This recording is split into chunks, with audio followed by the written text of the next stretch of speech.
Did you know that most Catholics make a single crucial mistake that keeps their faith shallow and their spiritual lives stagnant? It's not that they don't pray. It's not that they don't believe. It's something far more subtle. A mindset that the angelic doctor St. Thomas Aquinas identified and solved centuries ago. This mistake is the reason you might feel spiritually dry, why prayer feels like a chore, and why God can feel distant in your daily life.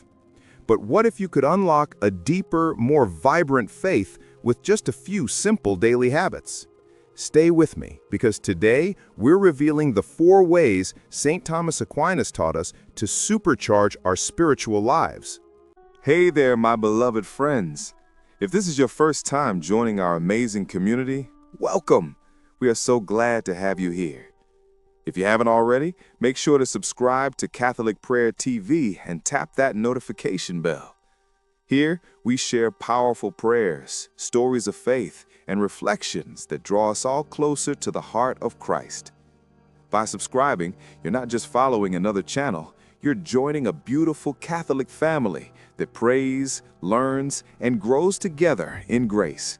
So go ahead and click that button. Help us spread the light of faith even further. So what is this common mistake? Most of us treat faith as a noun. We think of it as a thing we have, a box we checked at our confirmation, a static set of beliefs we inherited. We go to Mass on Sunday, we say our prayers, and we think, okay, my faith is handled. We treat it like a possession stored in a safe, rather than a living, breathing, dynamic relationship with God that needs to be fed, exercised, and grown. This is what St. Thomas Aquinas called a lifeless faith. It's not that it's dead, it's that it's dormant. It's not actively shaping our thoughts, our actions, and our view of the world. The result? We become what the Book of Revelation calls lukewarm. Our faith doesn't excite us, it doesn't comfort us in real crises, and it certainly doesn't attract others to Christ. We are simply going through the motions. But my friends, this is not what God intends. For St. Thomas, faith is a virtue, a good habit that must be actively cultivated and strengthened every single day. And he gave us a clear blueprint for how to do it. St. Thomas Aquinas, one of the greatest minds in human history, taught that faith grows through specific, intentional acts. He didn't just theorize about this, he lived it, pouring his immense intellect entirely into the service of God. He taught that for faith to become living and powerful, it must be nurtured by both the intellect and the will. Here are the 4 simple ways he recommended. Way 1. Seek understanding. 5 minutes a day. The first way is to seek understanding. St. Thomas famously said, "Grace builds on nature." God gave you an intellect for a reason. A faith that never asks questions is a fragile faith. Many of us are afraid to ask why. Why does the church teach this? What does this doctrine mean? We think doubt is the opposite of faith, but often it's the doorway to a deeper faith. St. Thomas's entire Summa Theologica is a series of questions and objections. He wasn't afraid. He knew that seeking answers wasn't a lack of faith, but an act of love for the truth. Your practical habit: spend just 5 minutes a day engaging your intellect. Read 1 paragraph of the Catechism. Listen to a Catholic podcast on your commute. Read the biography of a saint. When a question pops into your head, don't suppress it. Write it down and find the answer. This isn't about becoming a theologian. It's about letting your mind catch up to what your heart already believes. Way 2. Pray with the heart, the prayer of petition. The second way is to pray with the heart, specifically through the prayer of petition. St. Thomas taught that prayer is the act of raising our minds and hearts to God, but it must come from the heart. It's not just about reciting words, it's about speaking to God as a child speaks to a loving father. This is where we move faith from our heads into our wills and our emotions. The simplest way to do this? Ask. Ask God for what you need, for patience with your children, for clarity in your work, for healing for a friend. When you ask God for things, you are performing a concrete act of faith. You are declaring, I believe you are real, that you hear me, and that you care about the details of my life. Your practical habit. In your daily prayers, after your rote prayers, like the Our Father, talk to God for just 2 minutes in your own words. Tell Him what you're worried about. Ask Him for what you and your loved ones need today. This turns prayer from a monologue into a relationship. Way 3. Act on your belief, the works of mercy. The third way, and perhaps the most powerful, is to... The simplest way to do this? Ask. Ask God for what you need.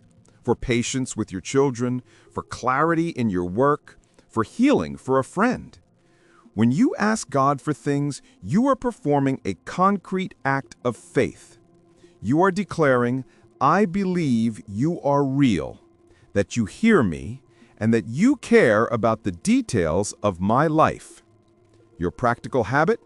In your daily prayers, after your rote prayers, like the Our Father, talk to God for just 2 minutes in your own words. Tell Him what you're worried about.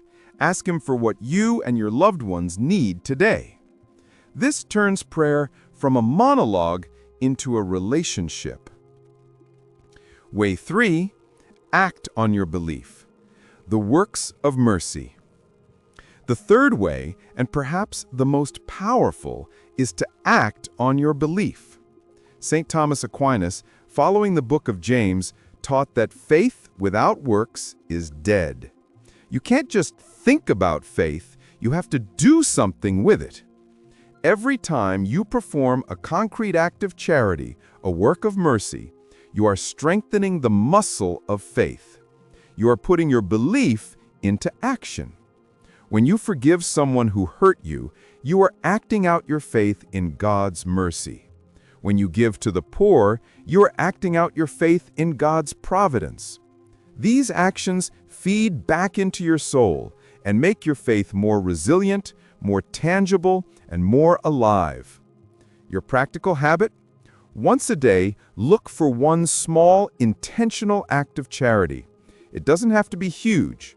It could be a phone call to someone lonely, a kind word to a stressed coworker, or choosing to patiently endure an inconvenience without complaint.